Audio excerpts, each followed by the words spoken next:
Ya,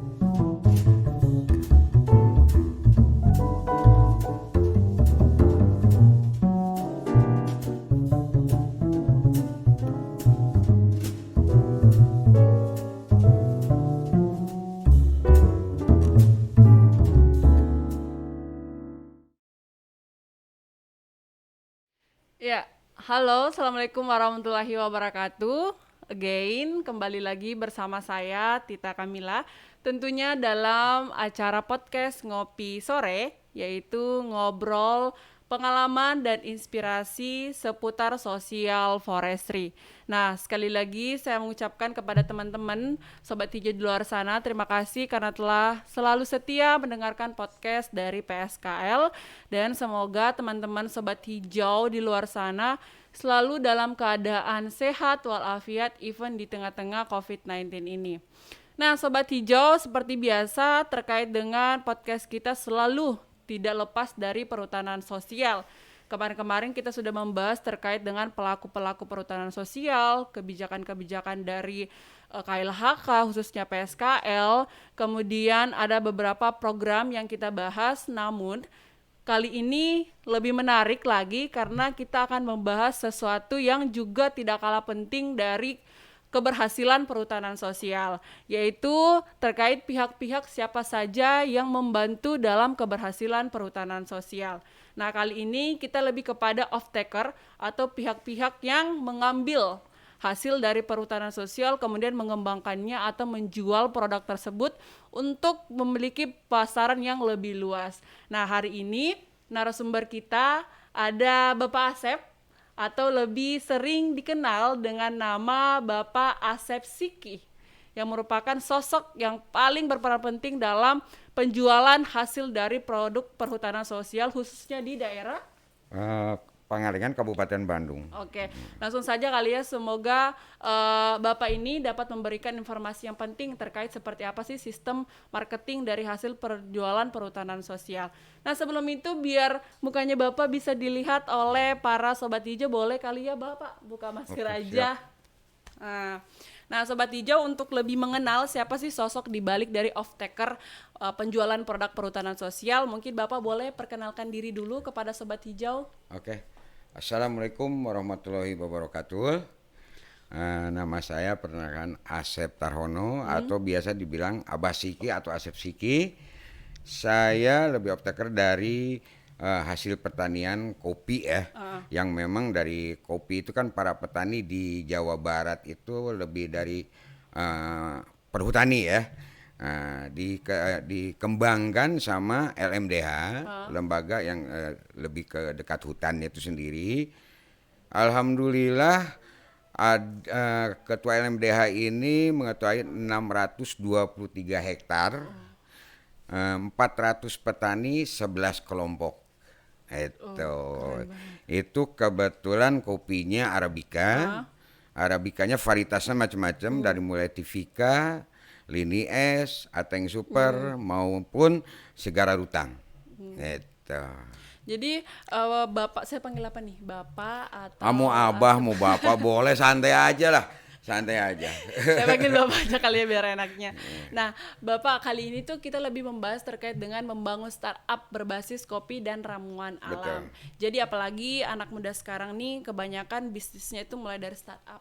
Jadi kita akan memberikan edukasi kepada teman-teman Sobat Hijau di luar sana bagaimana sih bisa menjadi sosok seperti Abah yang bisa dibilang sukses dalam melakukan startup dan membantu masyarakat banyak khususnya para pelaku perhutanan sosial. Amin. Nah, mungkin boleh diceritakan awal mulanya bisa tertarik dan fokus di bidang kopi tuh kok bisa sih Pak? Tertarik sebetulnya awalnya saya sebagai orang mesin ya. Orang Di mesin bidang maksudnya? mesin. Jadi saya ada pembuatan mesin, terutama mesin roasting kopi dari mulai Banda Aceh sampai Papua. Itu tahun berapa mulanya? Itu saya mulai tahun 84. 84 belum lahir saya Pak. Belum lahiran. Nah, setelah itu tertarik lagi saya dari Banda Aceh sampai Papua. Sementara Jawa Barat ditinggalkan. Nama sendiri kan Asep, masa orang Jawa Barat, padahal sejarah kopi itu kan dari Jawa Barat ya. Dari mulai kopi robustanya Sunda Kelapa, terus tahun sekiannya lalu di Pangalengan, Jawa Barat, Arabikanya saya tinggalkan. Nah, saya pengen berkontribusi terhadap orang Jawa Barat, terutama petani-petaninya. Karena petani kopi itu masih dibilang ya belum begitu makmur ya. Nah, justru di sinilah yang saya mungkin idealis atau ego. Artinya kalau petani pengen diangkat, jangan menjualnya komoditi, Tapi tapi lebih ke produk. itu bedanya apa? Bedanya gini, kalau kita menjual green bean itu masih belum matang ya, kopinya masih masih belum disangrai gitu kan, atau belum di roasting. Kalau kita beli ke petani kan berapa sih? Harganya. Harganya, untungnya juga berapa. Tapi kalau Tapi kita ke roast bean atau ke bubuk, itu justru kita bisa mengangkat contoh contohnya misalnya Arabica. Arabica misalnya di tahun kemarin ini hancur. Tapi lebih hancur lagi tahun kemarinnya. Di harga 55.000. Itu olahannya wet hull. Nah, wet hull ini kalau kita dibeli ya ke ke petani cuma 55.000, dengan hasil pertanian itu dikembalikan lagi ke kebun atau buat makan aja nggak cukup. cukup. Jujur aja. Nah, tapi kalau kita jual roast bean ini sangat sangat tertarik sekali ya. Karena ada satu yang mungkin orang mengenal bagaimana supaya orang itu bisa maju. Ya. Ya, karena itu yang sulitnya, karena kita ada mesin yang lebih dominan. Ya, yaitu hot air roasted. Roastingnya cuma 5 menit, hasilnya lebih merata. Kalau kopi bagus kan jadi bagus sudah biasa kan. Iya, betul. Kalau kopi jelek jadi bagus gimana? Nah, luar biasa. Nah, itu. Jadi kita bisa mengangkat petani itu misalnya tadi di harga 55.000. Lalu kita sangrai, kita roasting, kemas, per kilo itu bisa diekspor itu di harga 350 sampai 400.000. Jauh ya bedanya. Jauh. Berarti kan kita bisa bagi-bagi rezeki dong. Iya, betul. Ya? Iya. Kita tinggal hitung HPP-nya, kemasannya, ongkos roastingnya, jasa roastingnya kan gitu. Nah, itu baru tambahin 15.000 atau 10.000 aja petani udah sangat seneng kali. Nah, itu. Jadi itu yang saya inginkan ya. Gitu. Terus Gitu. pihak-pihak yang mengelola kopinya itu apakah juga dari para pemegang izin atau mengambil masyarakat yang lain untuk bekerja? Biasanya para lingkungan itu sendiri. Para itu aja Ya, yang berputar-putar karena situ. gini, kopi itu yang sulitnya itu kan setahun cuma sekali. Iya. Itu 4 bulan lagi kan. Nah, ini yang jadi pembahasan selalu Bapak bilang koperasi tidak akan jalan. Ya, koperasi kopi tidak akan jalan. Kenapa? Karena tujuan koperasi itu kan dari anggota buat anggota. Bukan dari anggota buat kesejahteraan kelompoknya. Kenapa? Karena koperasi itu kan ada iuran wajib. Betul kan? Betul. Kalau misalnya ada lagi kebetulan ada simpan pinjam, bagaimana mengembalikan tiap bulan. Iya. Ya. Nah, sedangkan setahun sekali, 4 bulan. Yang 8 bulannya ngapain? Iya. Nah, tapi Makanya- Bapak punya cara. Bagaimana si petani juga Tetap bisa produktif. produktif bisa menjual produknya. Entah itu kemasan per on, itu dijual per gelas, gitu kan? Iya. Karena kopi margin paling gede itu di gelas. Cherry Betul, 9.000, ya. Kalau segelas berapa? Iya, betul. Bapak aja di hotel 45.000 per cup. Padahal Nih, ya kan gitu kan? jadi emang branding kualitas itu penting ya. Penting Harus banget. membangun branding. Penting banget. Karena kalau hanya sekedar mengambil bahan baku Nggak terus bisa. dijual apalagi diekspor itu Iya. harganya jauh di bawah Jauh, dengan jauh. ketika dia sudah diolah. Betul. Jadi apakah memang Bapak ini fokusnya menjual bahan bakunya ada ke ekspor juga atau lebih kepada mengambil bahan baku terus mengelola terus diekspor atau ada yang bahan baku langsung diekspor? Sementara ini Bapak ngambil dari petani, Hmm. tapi punya standar sendiri. Contoh tadi kan gini, tahun 2020 itu pandemik kan, itu harga kopi lokal itu Arabica cuma 38.000. Bayangin aja, Iya. itu jual antara Jawa Barat ke provinsi lain. Itu udah green bean. Ya, dengan kadar air 15, terhasil 15. Bapak beli gabah keringnya 45.000. Untung nggak petani. Tuh. Tahu gabah kan? Tahu. Masih ada hard skinnya, Ah. masih ada kulit kerasnya itu. Nah, itu Bapak. Nah, itu Bapak. Nah, tapi sementara ini kan Bapak ya terbentur mungkin satu ya, memang Iya. modal gitu. Tapi kedua juga memang dalam pandemik ini kan buat ekspor impor pun sulit lah. Sulit. Nah, tapi Bapak di sini alhamdulillah Bapak jualnya lebih ke real yang orang datang ke pabrik ya, buat orang yang beli ke kafe termasuk hotel. Udah berapa Gitu. banyak tempat yang kerja sama? Hotel mungkin kita jagoan yang pertamanya ya jujur di Hotel Papandayan deh. Ah. Hotel Papandayan itu 2016 waktu ada festival jazz. Sampai saat ini MOU-nya berjalan terus. Dan semuanya ya mungkin di Bandung 12 hotel, satu hotel di Bogor, 120 outlet, 85 mall, ya dengan satu merek tertentu. Gitu. Tapi apakah kopi yang Bapak jual ini fokus hanya kopi agroforestry atau ada kopi-kopi lain? Saya bro. Ya. Khusus. Jadi gini, saya lebih dominan bagaimana kopi itu yang ada di lingkungan kita sendiri. Betul. Ya. Kenapa? Jadi ya kopi Jawa Barat aja. Tidak menamakan geografisnya. Seperti Gunung Puntang, Malabar, seperti enggak. Bapak lebih Jawa Barat. Siapapun yang memang bekerja sama dengan Bapak dan dia mengolah hutan perhutani menjadikan yang betul-betul efektif, produktif, itu yang Bapak ambil. Nah, bisa mungkin juga jadi informasi untuk Sobat Hijau, apa sih bedanya kopi yang ditanam di perkebunan biasa dengan kopi agroforestry? Nah, gini, kopi kalau yang di perkebunan biasa itu kan sebetulnya yang jadi permasalahan itu dengan pohon pelindung. Karena kopi yang biasa di pegunungan itu, di perhutan itu harus ada pohon pelindungnya. Sedangkan kan? pohon pelindung ya, kalau di perhutani itu kan udah ada. Walaupun mungkin kurang bagus. Namanya pohon pelindung pinus itu kurang bagus. Tapi kan ada proses pengolahan green bean maupun roasting, tapi tidak ada masalah. Tapi kalau yang di hutan biasa atau punya pribadi sendiri, kebun pribadi, kan nggak banyak. Orang berapa hektar sih? Iya. Ya, Iya, kalau betul. perhutani buset. Buset. Ya, wah itu udah kacau itu. Ya sekarang satu LMDH aja itu 623 bayangin ya. Hektar. Gitu kan? Dibikin kelompok 11 kelompok 400 petani. Awalnya Pak emang langsung segede itu luasnya atau step by step berkembang? Jadi perhutani itu kan ada setiap ini dia ini disuruh nih si kampung ini, lalu dibikin ketuanya siapa, Iya. dapat bagian berapa hektar, nah itu. Ah. Gitu. Terus pertanyaannya nih yang menarik, apa yang menjadi motivasi Bapak pengen banget membantu masyarakat dalam hal ini menekan harga penjualan itu lewat mengelola kopinya menjadi sesuatu yang lebih berharga lagi nilainya? Selain mungkin karena memang pengen membantu masyarakat, apa motivasi lainnya? Sebetulnya semua orang ya, artinya gini, pasti nyari lebih ya, pasti. Bukan nyari kopi, tapi kelebihan ini kita harus berbagi. Betul. Bukan cuma untuk seorang kapitalis ya.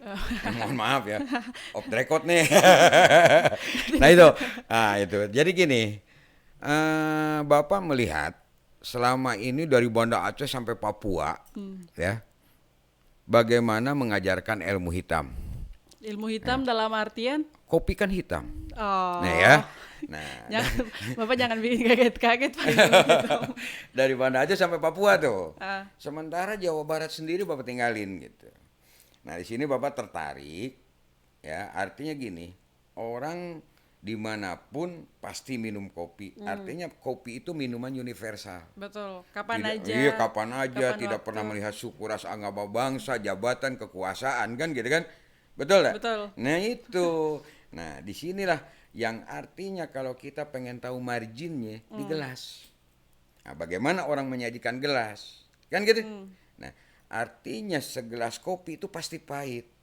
Yang penting jangan pahit kehidupan. Iya, Ya, dicatat ya. iya, Sampai yang iya penting bener jangan dah. pahit Nah, kehidupan. kopi segelas pahit. Kalau 2 kontainer, insya Allah ekspor manis gak?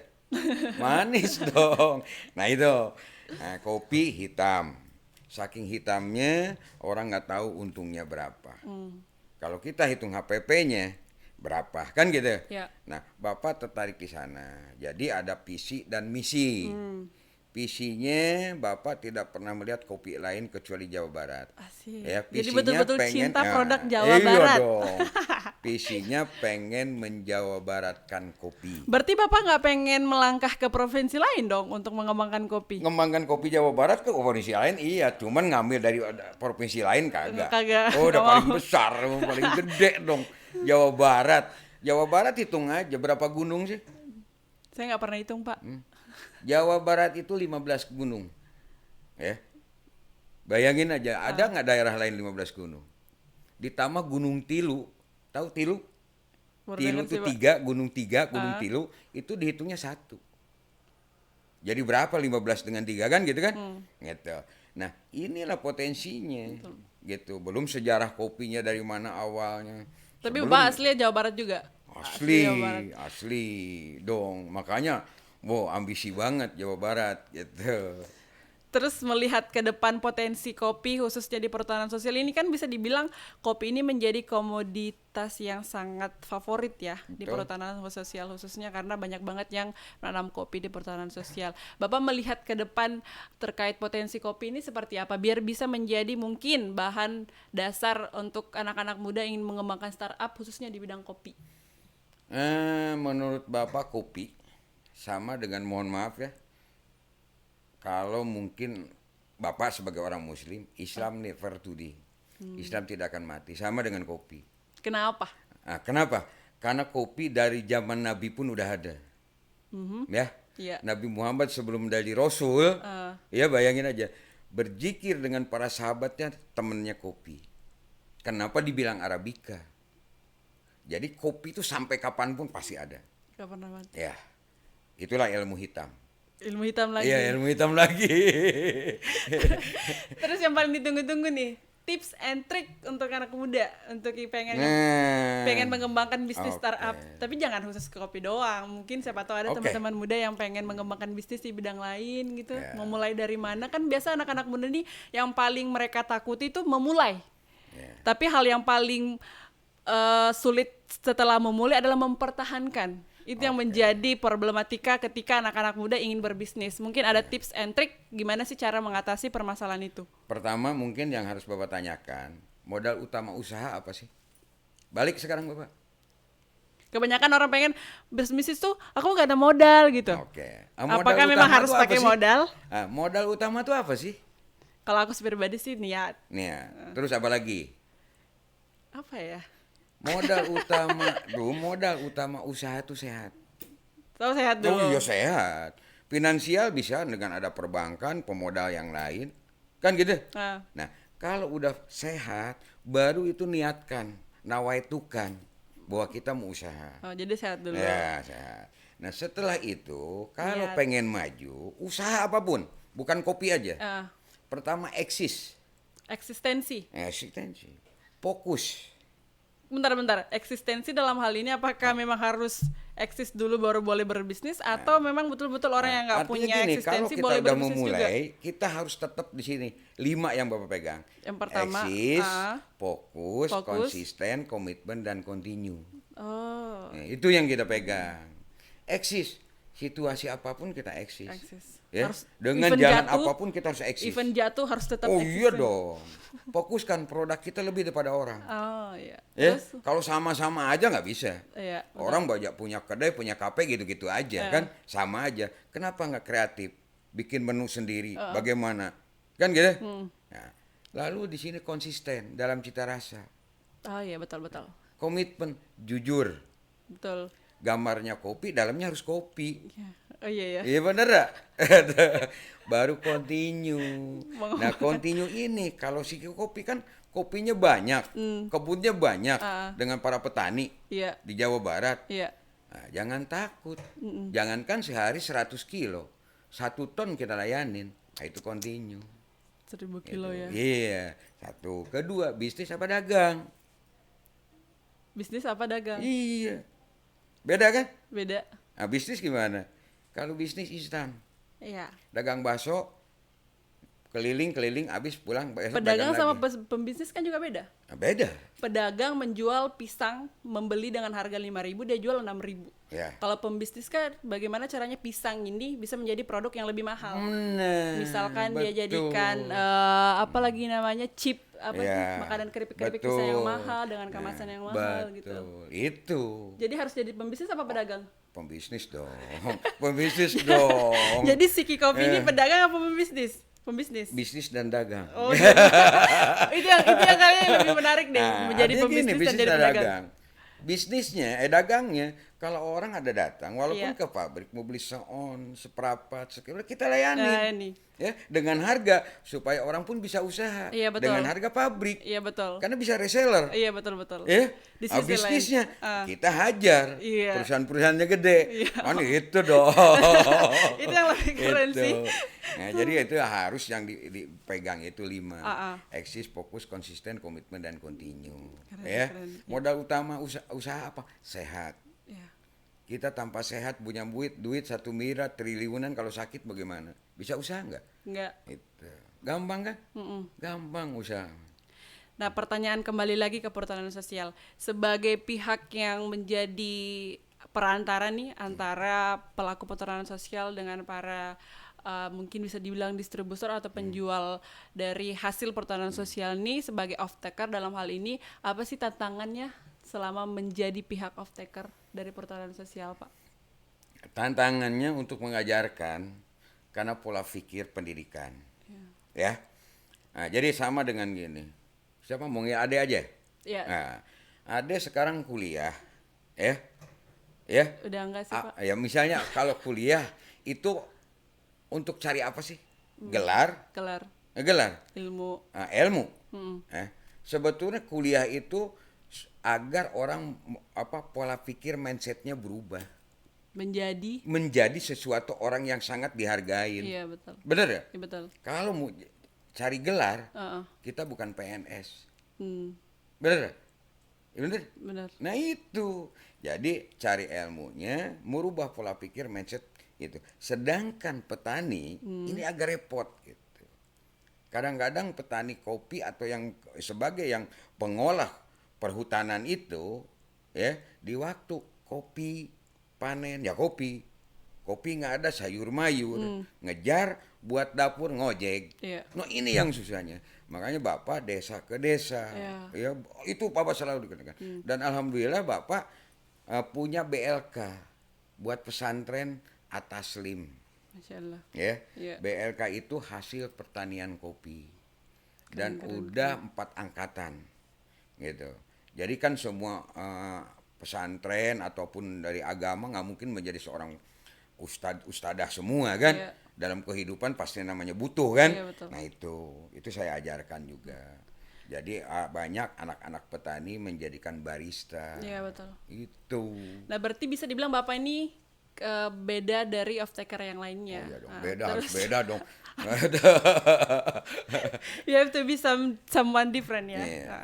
Terus pertanyaan selanjutnya yang terakhir mungkin, apa sih keuntungan yang didapatkan dari para pelaku perhutanan sosial yang bekerja sama dengan Bapak gitu, selain mungkin membantu dalam hal membuat produknya lebih berharga? Pertama ya, keuntungannya bagi Bapak maupun pasti ada untungnya ya, bagi para off-taker maupun dari para petani itu sendiri. Si petani itu bisa ngolah kopi lebih baik. Karena diberikan edukasi. Iya, edukasinya. Dari mulai bagaimana petik ceri merahnya, pertama perambangan, lalu dipurpernya, dihulernya, penjemburan, sampai ke roasting. Semuanya diajarin. Jadi diajarin semua sampai ke gelas kopi. Keren. Ya. Nah, di sini ada satu. Siki Kopi ada satu 2017 pertama di Asia Tenggara, pertama di Indonesia. Apa? Kopi mixologi. Kopi mixologi. Mixologi itu apa? Mixologi ilmu mencampur kopi. Oh. Iya kan? Tapi dengan apa? Dengan rempah, dengan kecombrang, ya kayu manis, Enak apa cengkeh, rasanya? kapula, oh the best. juara, itu Itu ada juara. hanya ada di Siki Coffee. Oh ada sih kopi, udah sertifikat juga, Keren, udah hak paten juga. Keren. Nah, itu. Selain itu? Ya satu. Jadi si petani pun misalnya gini paling gampang lah. Petani itu kan nggak kopi itu kan sekarang ada lemon. Hmm, Lemon itu mau digimanain sih? iya, Ya, kalau dimakan gitu kan asem. iya. Tapi kenapa nggak dicampur kopi? Ah, Yang namanya susu kental manis SKM ditambah kopi ditambah lemon. nah, Itu saya namakan sukomon. Sukomon, susu, Susu kopi lemon. susu kopi lemon. Iya.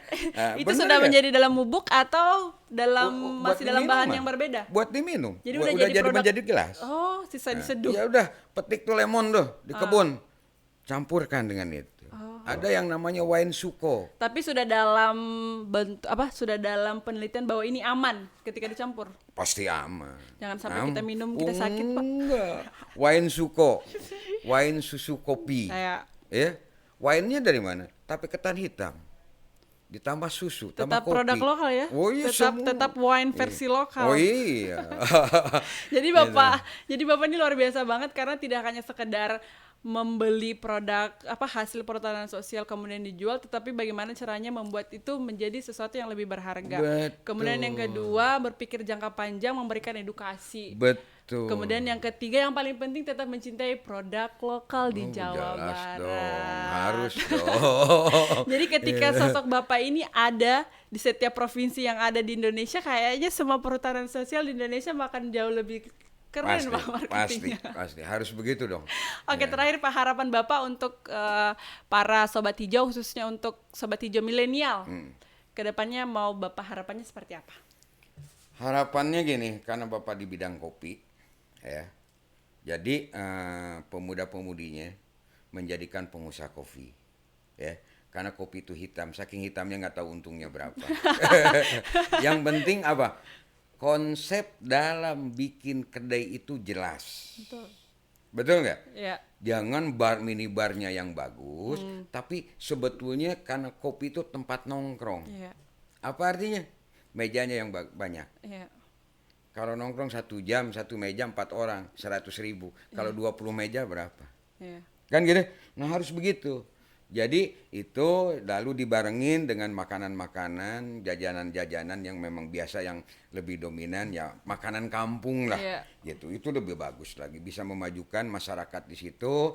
Mungkin suaminya petani kopi, istrinya sementara bikin apa, jajanan kampung atau dadar gulung apa kan gitu. Iya, Nah, betul. itu. Kalau nggak ada suami istri gimana dong Pak? Kalau misalkan Oh, saya gitu. nih punya kedai, saya nggak Oh, gitu. punya suami, terus Kan gimana bisa dong? bagi tetangga. Tetangga suruh dong. Terus lanjut Pak, harapannya Oke. lagi. Ya harapannya itu. Harapannya jadilah kepala ayam, jangan jadi ekor naga. Bedanya? Kalaupun ayam tapi kepalanya akan mencari sendiri. Oh ya. Terus Ya. kalau ekor naga? Ya. Kalau ekor naga buat apa kerja di perusahaan kalau cuma ekornya doang? Iya. Ya, itu dong. Saya tersinggung dong Pak. Tapi nggak apa-apa, saya juga Enggak, punya bisnis sendiri. semua itu ada jalannya, semua ada waktunya, ada wayahnya, ada hidayahnya. Betul, betul. Semua itu. Jadilah Kepala ayam. jadilah lokomotif dan jadi gerbong. Bener gak? Oh itu dong kalau pengen Indonesia maju. Iya. Gitu, itu gampang. kok. Keren. Ya, sekian mungkin ya Pak, cukup. Oke, siap. Atau masih ada yang mau ditambahkan lagi? Ya udah cukup juga lah Cukup ya. gitu. Luar biasa banget, banyak banget nih ilmu yang kita dapatkan dari Bapak Asep selaku off-taker dari perhutanan sosial yang ternyata tidak hanya sekedar membeli produk tetapi juga berpikir jauh visioner ke depan bagaimana perhutanan sosial terus berkembang dan harganya jauh lebih dihargai. Betul. Nah, untuk sobat hijau, semoga apa yang menjadi informasi yang diberikan oleh Bapak Asep bisa menjadi motivasi nih untuk kita semua, khususnya anak-anak milenial yang ingin mengembangkan usaha startup, kemudian ingin menjadi salah satu agent of change, mengubah Indonesia, itu tentunya satu, cintai produk lokal Indonesia. Luar biasa sekali, terima kasih untuk Pak Asep, terima kasih banyak untuk waktunya sudah meluangkan hadir di acara podcast kita hari ini. Saya Tita Kamila undur diri. Wassalamualaikum warahmatullahi wabarakatuh. Waalaikumsalam. Dadah Pak.